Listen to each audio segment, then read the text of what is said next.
Hey, it's your boy, Chongo, coming at you with another video. This one is Tim Dillon Explosive Rants Compilation brought to you by Chuckle Duck. I've never seen Chuckle Duck videos, but that's a cool name, right? Anyways, let's get right into it. I love there's nothing to talk about. It's a city without an identity. I love that it's zero. Furious that Austin is getting highly populated and more corporate because you've talked about it for the past year and made it popular. This is your fault. I have said nothing about the city of Austin, Texas. I want to go on record. Okay, I'm not. Go. Is a dump. It is a dump. I come to find out it's not exciting. It's actually much worse. And it's a horrible city without a soul. It's a soulless city that should be burned to the ground. And everyone that lives here should be summarily executed or forced to be in a North Korean-style labor camp where they get skinnier and skinnier until they simply disappear. And no one will remember them because no one here can even make a fucking documentary about this dump. It is not the live music capital of America. It's 3 heroin addicts busking with guitars. There is zero talent here in any capacity. There's 3 restaurants that are good, and I've been to all of them twice already. It is over.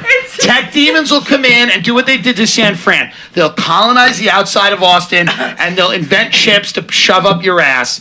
And the city of Austin will be what it has always been, an uninteresting dullard. But I do own a home here now. And I will say that I'm very dramatic. It is a great place to come and live. It's beautiful. Because the appreciation of the home is important to me. So I will say that comedically I'm very dramatic, but it is a great place to live, and a lot of people love it, and I love it. And I want more people to come and keep buying the homes. Because it has these secret nooks and crannies, and you find... I didn't even know who I was until I moved here, but it is a beautiful place. So keep coming and buying.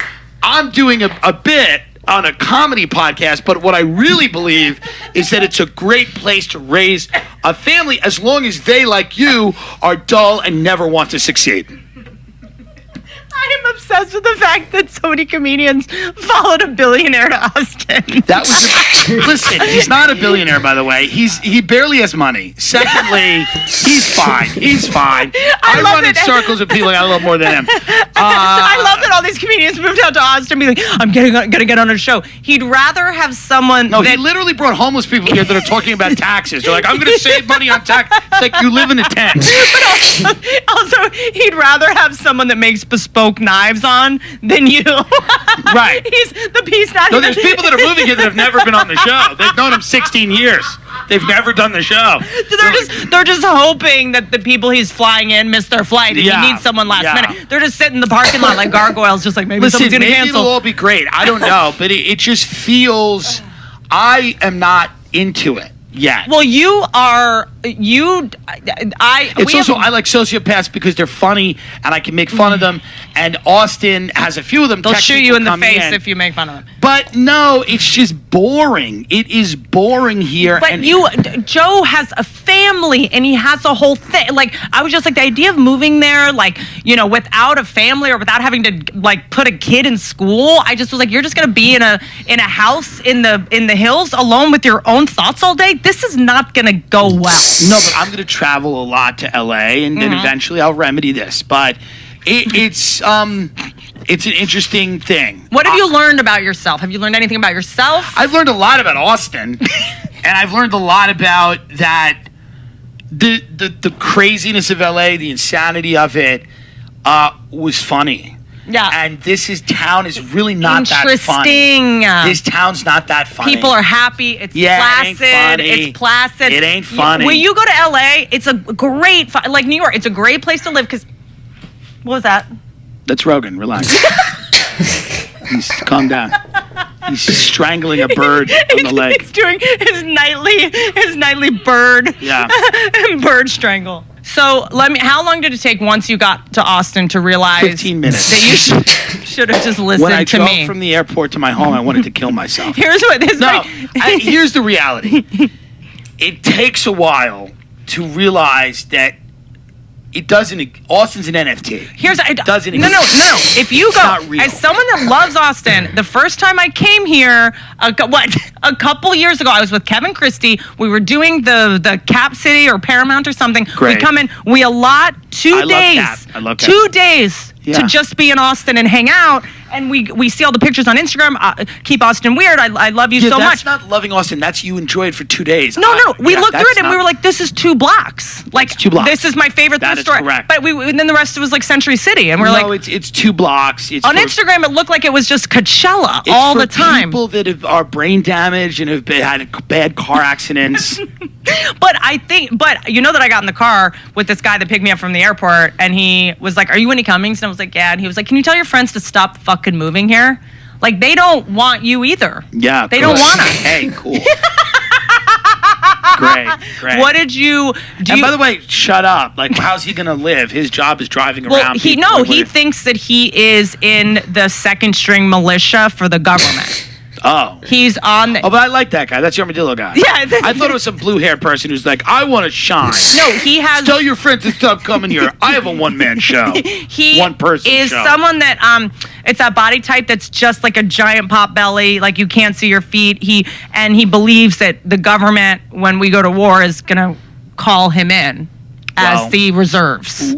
That's less of a crazy belief than the idea that Austin, Texas...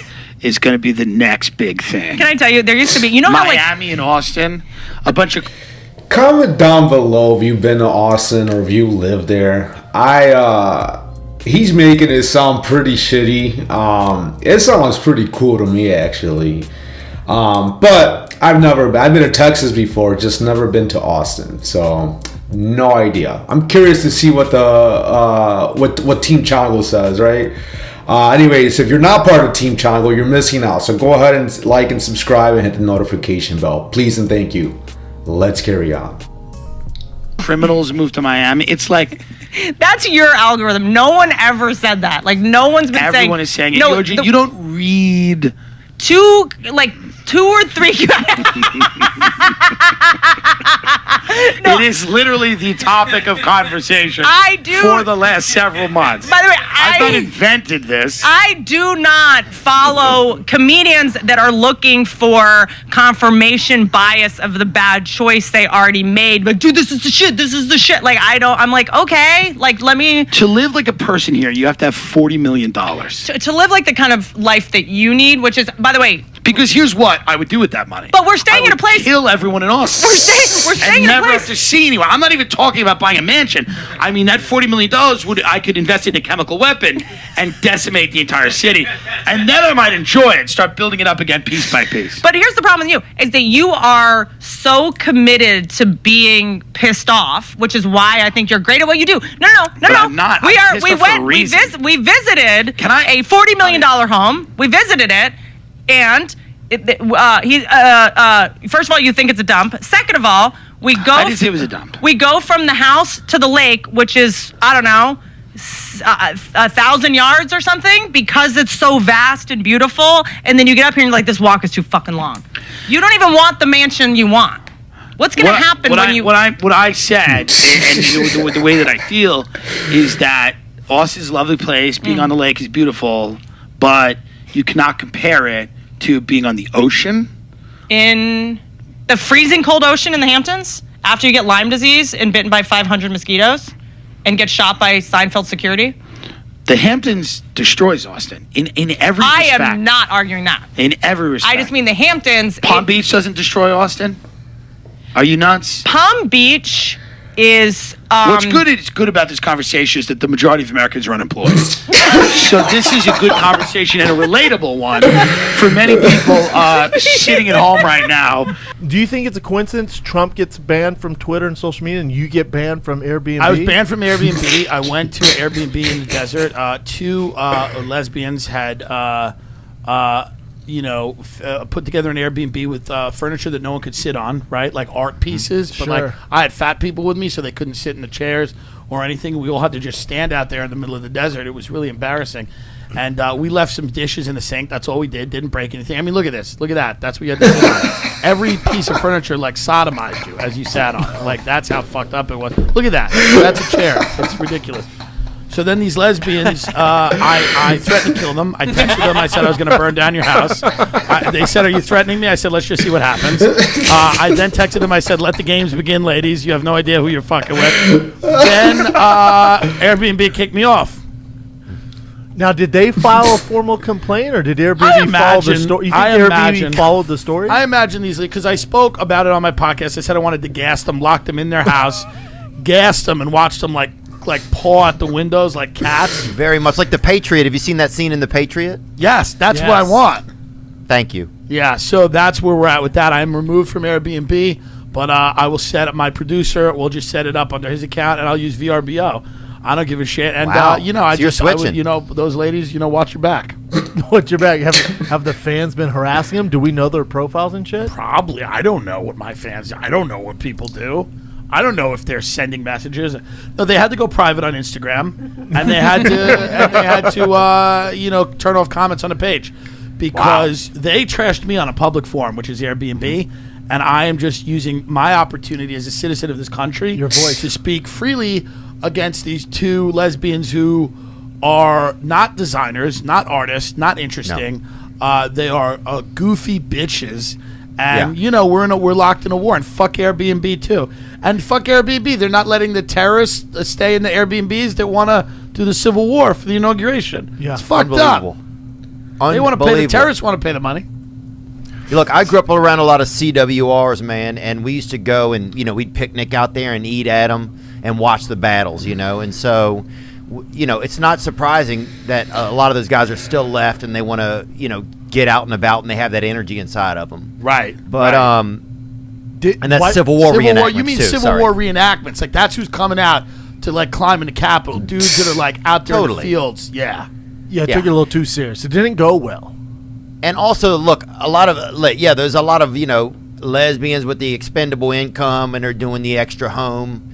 And they have they call them the dickless angry. A lot. Yeah, that's what it is. No, lesbians they're very angry and they take every job they do seriously, even if it's the worst job in the world. A lesbian pretends like she's like the national security advisor, so she could be restocking vending machines, and she acts like it's the most essential, critical job ever being performed. And it's just they're power obsessed. Beasts, really. Why do you think you have issues with lesbians? Do you think you would have issues if they were just I live issues with gay men too. I have issues with straight people. I have issues with people that don't respect me, and these two their names are Jonah and Mila. Can you imagine Jonah and Mila? How do you respect? Their Airbnb photo is them sitting with their Weimaraner in big hats. Are they hot? With a cake. I do not feel like they're hot. No, but I just don't. I don't want to get too much trouble here because I probably will get a letter from a lawyer within a day or two. And their dog is probably named Elizabeth Smart. They always have a dog that's named after someone someone that's been through a lot. Yeah, we're just over. I'm over the whole lesbian attitude of very serious, severe. We're very competent and we have good credit. It's who gives a fuck? You're going to hell like everyone else. Yep. Theo, you have any issues with lesbian, or are they all good with you because you look like them? First of all, Brendan, you look like a fucking... Get it out, buddy. I don't have it. That's the problem. I've used it all in so many episodes of this show. But I do want to say, yes, I feel like I'm okay with lesbians, man, but I've never... Look, I'll be honest. My first interaction with lesbians, we had a couple of lesbians live across the street from us. And they used to try to sync their lights up with the radio station, and they couldn't make it happen. And it was crunch time. It was Christmas Eve, and they ended up fist fighting in the yard. And one of them worked at the library. And ever since then, and I did donuts in their fucking yard a couple days later. And ever since then, we've been on the rocks. But what gets me is why lesbians are so angry at straight men, and I think that Tim is just there's a lot of chatter on the dark web and stuff these days. Where's Tim's sexuality even lies? So I don't even think they looked at you. I think they looked at you as like Tom Cruise's fucking arrogant they looked at me younger as a brother. straight guy. I do have a wife and kids. I don't think there's a problem with that. I identify as gay in this community that we're in. I do have a wife and kids that live in suburban New Jersey. I own a family-style Italian restaurant, and it's called Rigatoni's, and we're very happy. But as when I live in LA, I'm a homosexual, and I'm gonna come out as trans very soon. That's coming. But no, these lesbians looked at me as a straight man, a grotesque middle American straight male pig who defiled their fucking art piece in Jewel Box in the desert. And the reality is that I expose them as frauds. And I've done it to the world now. I've exposed them as frauds, as these because that's what lesbians are. They're talentless men. That's what they are. No offense to them. They're for the most of them are grunting Tim Allen, home improvement pigs. Yeah. And I've exposed them as that you can put on any funny hat you want. I know what you are. You're a demon from hell. So when I come out and tell everyone in the world that, I can't go to Airbnb anymore, and that's not right. That's not right. Do you think they're going to catch on to, how Trump got banned from Twitter, so he started using another account? Do you think they're going to ban your producer, dude? Now it's going to fuck it up for him? I don't give a fuck. I've got a legion of patriots. I call my fans the Patriots, and we will. Airbnb has a headquarters, I'm sure. We'd love to get in there with some Viking horns I'll go in on there and let everybody know what's going on. Do they advertise on the show? I don't care. We'd like to go over to Airbnb, say hello to everybody, let them know how we feel. The Patriots. Send me in. I'll Shawshank through the damn shit pipe, Daddy. Send me in. Yeah, Theo be the front leader there, man. Yeah, I'll send Theo right in. I'll come out 2 months later into the wrong office. I'll show up in a fucking Dunkin' Donuts with a Brooks with Here t-shirt on. Hey, as long as people get scared, the point of terror is always terror. So, as long as people get scared. Your genius is that you will go. Okay, your talent. No, genius. Yeah, is the no, right I word. do feel like that. I was exaggerating. Is that you will go to a place and you will not really participate in the moment you're in because you're so busy in your head coming up with a rant about it. Like I remember when you came to Thanksgiving, you were just sitting in the corner watching. You do not participate. You don't really want to talk to anybody. Well, Thanksgiving was a horribly mismanaged nightmare. You are not given entertaining in any real way. It was stressful for the guests. It was odd. You were berating some guy to ask him how much he owed in taxes. Jim Jeffries walked in with his kid and wife and didn't even sit down. He Nobody just knew turned what around. was going on. It was disconcerting for many of us, and I was just processing that moment of sheer insanity. Well, 'cause you were doing like Kegels with Instagram influencers.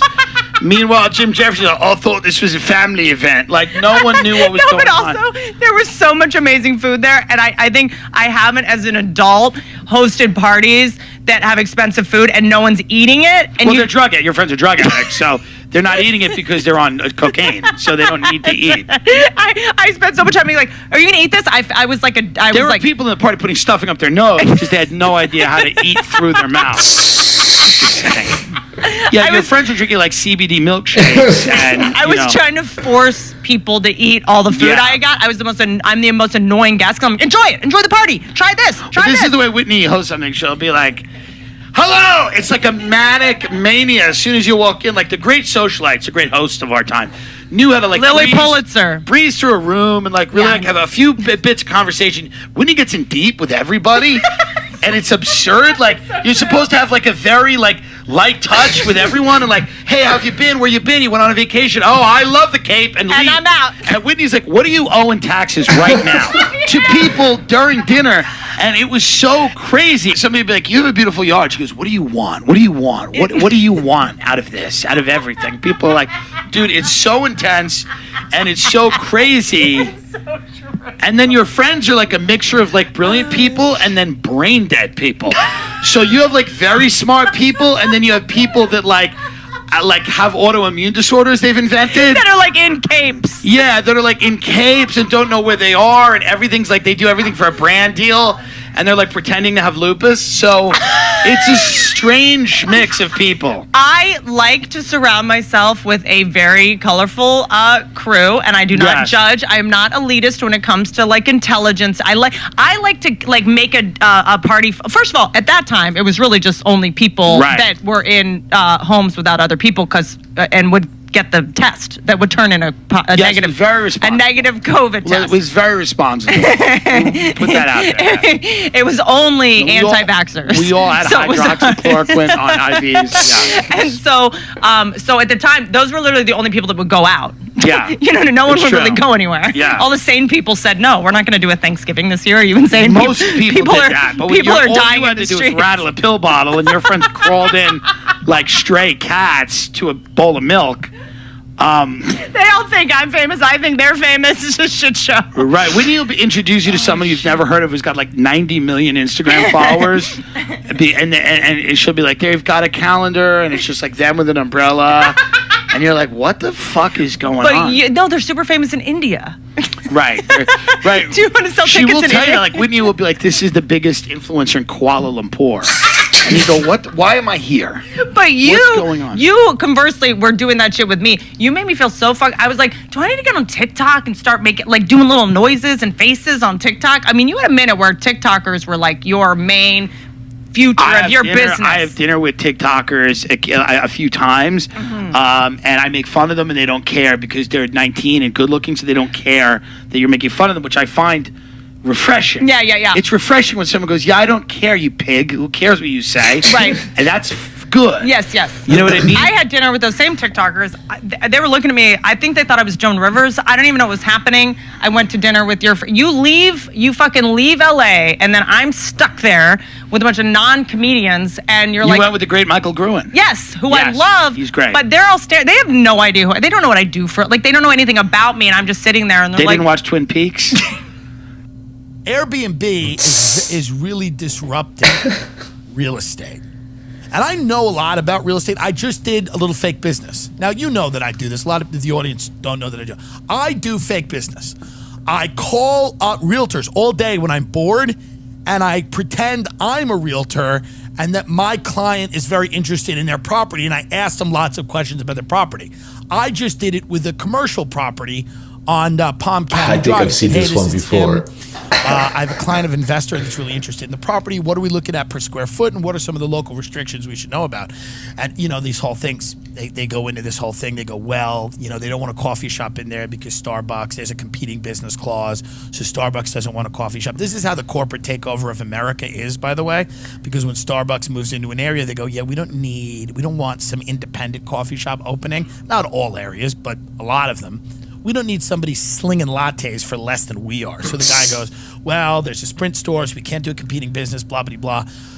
And we talked about it. There's a lot of parking behind. I said, thank you. I said, I have an investor, but he's very concerned about, the competing business clause and everything like that. And I was on the phone with this guy for about 10 minutes. And he said to me, oh, Tim, that's cruel. Their time has value. No, it doesn't.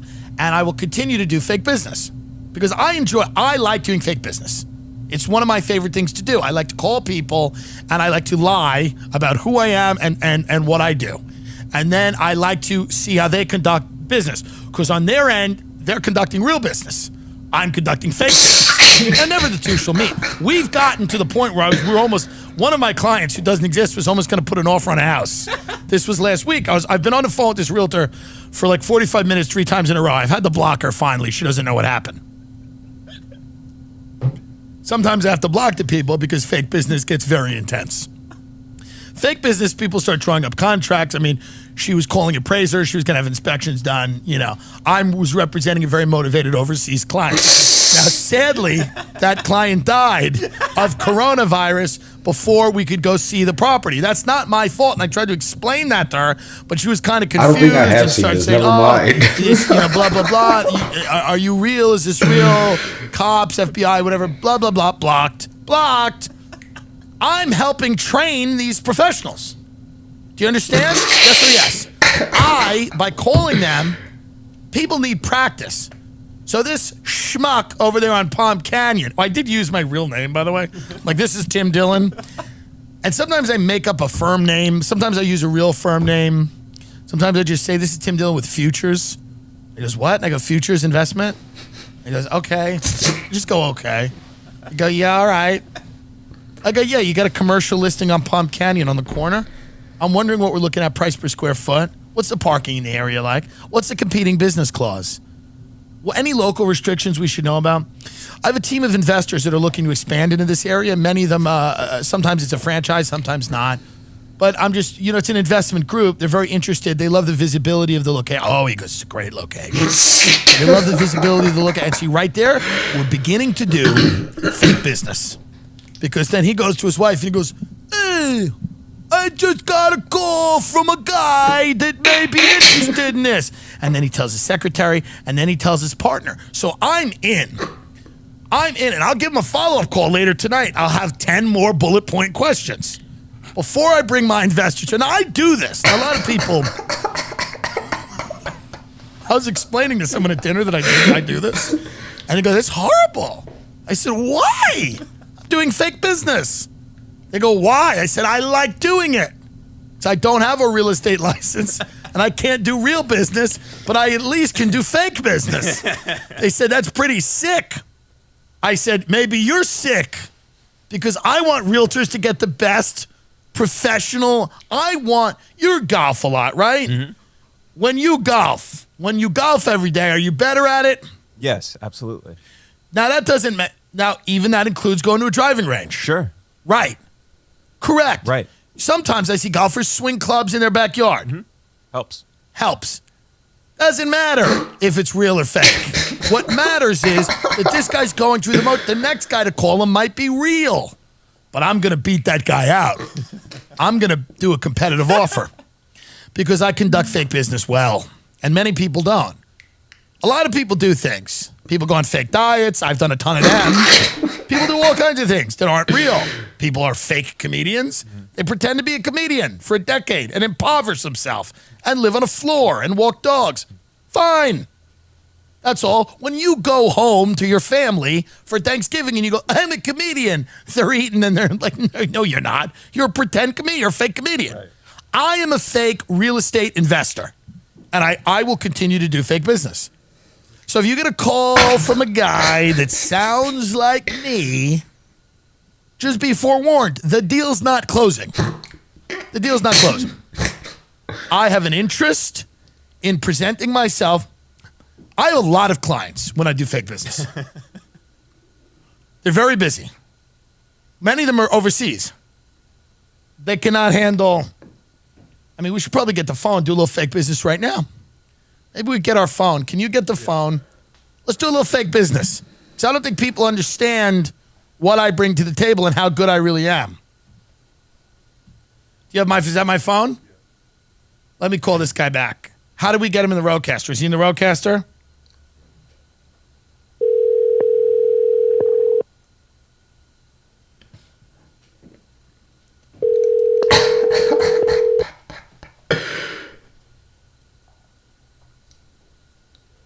Hello? Hey, Adam, Tim Dillon, how are you? We spoke about the property on Palm Canyon a few minutes ago. Yeah, hey, Tim. How's it going? Good, buddy. How are you? I wanted to know if there's a list of the competing clause. My client's asking me if there's a list of businesses, whether it's Starbucks, Sprint, things like that, that we could kind of figure out what the restrictions are, just so I could kind of email that to them because he wants to show it to his investors, if that's possible. Also, is there a way they can get out to see the property maybe later in the week? Yeah. I live about 4 minutes from it, so not too difficult. I will just go to the center right now and send you a quick list of all of the businesses that are in there already. I would appreciate that. Let me ask you a question too. How long has this property been on the market? I haven't looked it up yet.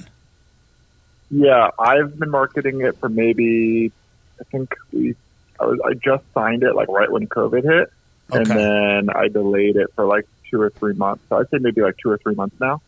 Okay, and before you had it, was it sitting there for a while or no? They always like to know these things. Yeah, I know Banner Mattress was there up until recently. Okay. I know there's a mattress firm like right across the street. Yeah, I saw that. Would this be a 5-year lease, or what are they looking for in terms of commitment? Yeah, it really just depends on the tenant and the rate, things like that. Obviously, the longer the commitment, the better we can do on the rate. But I think they're open right now. Okay, and I I'd imagine say they're minimum 5 years. and I imagine they're open to some form of negotiation at given the climate. Of course. Okay, well, I appreciate that. We're here to do deals. Yeah, me too, but I mean, me too. It's a little wild out there, Are you guys mainly commercial? Or you do any residential? I do a bit of both. Okay, So, good. Yeah, You got to be kind of a generalist out here. So, I agree. Yeah, a lot of people are starting to get interested in this area, and I think it's because LA's had a lot of problems, and a lot of my clients. I do business primarily in Los Angeles, and a lot of people are starting to look at this area, and a lot of them are excited about maybe jumping into something here. Because the high season, I imagine it's January through June. January through April is our high season. Right. But pretty much like right now, like September through April, so we kind of have like a shoulder mid-season, which is September through December. Right. And then January through April just crushes, and then Coachella is obviously and Stagecoach are in April, and that kind of, and we have Memorial Day weekend, July 4th, even during the summer, we do pretty well. Of course, I appreciate that. Well, listen, I have you guys. I have your website. I'm going to shoot you an email, just again introducing myself, and then if you could just get me a list of some of those competing business clauses, just so I can show it to them, and hopefully they'll get out to see it sometime next week. They're super interested. One of them lives out here in Rancho, and they pass it all the time. So they had me just kind of reach out to you and see what was going on. But they're pretty motivated. And again, I think it's all about, how restrictive those clauses are. Yeah, I think they're going to be pretty flexible. So I'll shoot you the businesses. Yes. And we'll see if we can do something, okay? I appreciate it, Adam. Thanks a lot for your time. All right, thank you. So it's fake business, and I'm doing it well. I'm doing it well. Let's be honest. I'm doing it well. I'm protecting the interests of my clients. Am I not? Am I not protecting the interests of my clients when I conduct fake business? Fake business. My fake clients are important, and they need to be protected. I want them to have the maximum amount of freedom in any given situation. You understand? Start doing fake business. It'll change your life. I'm telling you that right now. Start doing it. No one can start. You don't need a license. You just need a phone and a computer, and you can start doing fake business. Set up a fake email address. I have one. Start doing fake business right now. It's the gateway to real business. The gateway to real business. Are you bored? Are you sitting around at home? You don't know what to do? Build a fake empire of whatever business you choose. You don't need any type of license to do this. You can just call people and be the person you've always been meant to be. I think I've always meant to be sort of a rainmaker, putting together deals, guy with a six-pack and a huge cock, fucking people of every gender, doesn't matter, maybe connected to intelligence, maybe not, power broker type of guy. And that's what now, of course, I'm not that. I'm negotiating commercial real estate mattress transactions in Rancho Mirage. It doesn't always, fake business doesn't always work out the way you want it to. I want it to be fake CIA. I can't do that. But I'm a fake realtor in the fucking desert. Even your fake life will not be as great. You see? Even in my pretend life, I'm just a shitty realtor looking to sniff out a buck. But I know who I am. I know who I am in my real life and my fake life, and that's what's the most important thing. Set the expectations for your fake business high but reasonable. This is my advice to you. Gary Vaynerchuk tells you to start a real business. Oh, I say no. I say start a fake one. Start a pretend business. You can do everything that you will do in a real business. There's much less risk. Sure, these people get upset after a while after you've called them 17 or 18 times. You have to make up stories about what happened to your investor, why he didn't show up to the showing, you were in the hospital. It's easy to do. I'm just telling you it's important. Oh, Tim, these people's time is valuable. No, it's not. No, it's not. They love it. All they do all day is talk to 90 people. One of them signs a contract. I'm one of the fake people. Until the contract is signed, all business for intents and purposes is fake business. And I like how he's nodding his head like this makes sense. That's what I've been doing here to keep myself sane. I mean, right now I'm negotiating a strip mall in Connecticut. You see? That's much more... It's much more complex because there's many different storefronts. You see? See what I mean? As you get better at fake business, you have to start looking things up. You got to know tax numbers. You got to know profit and loss. I mean, you got to really know your stuff. If you want to start talking to I have some real deal people I talk to. They're legit. They make real money. And they think I'm a realtor. You know? They think I represent an investment group. So that's what I think you should do. If I had to choose how you spend your time, it would be that. Fucking Tim Dillon. So, God, that was entertaining. Like, fucking, what do you say? A fake business empire? Like, what could you possibly gain out of that other than fucking chuckle every now and then, right? Like, what? What is his deal? What a fucking clown, man. Holy wow. Dude's sitting there wasting people's time for funsies, right? Holy shit. Well, comment down below if you've been to Austin, you like Austin, you live in Texas. Let's hear some stories. I'm curious to see what Team Chango has to say. But yeah, this was entertaining. So if you enjoyed this, you think I did a good job, show me by hit me up with some likes, some thumbs up, right? Go ahead and subscribe to Team Chango. Go ahead and hit the notification bell so that way you get notified every time I post dumb shit like this, right? And yeah, go ahead and comment down some shit. Let's have a conversation. Your boy Chango wants to talk to you guys, right? And shout out to all my subscribers. For those of you that haven't noticed, I just hit 500 subscribers. Fucking yeah, pat on the back, boy Chango, fucking for the win, right? But this couldn't have been done by Team Chango, right? It's just like I get to do this because I enjoy it, right? I'm not looking to be rich or nothing like that. Just something I like to do. Fucking this is fun, right? Yeah, I appreciate all the love. That's all I got. You guys take care. Peace out.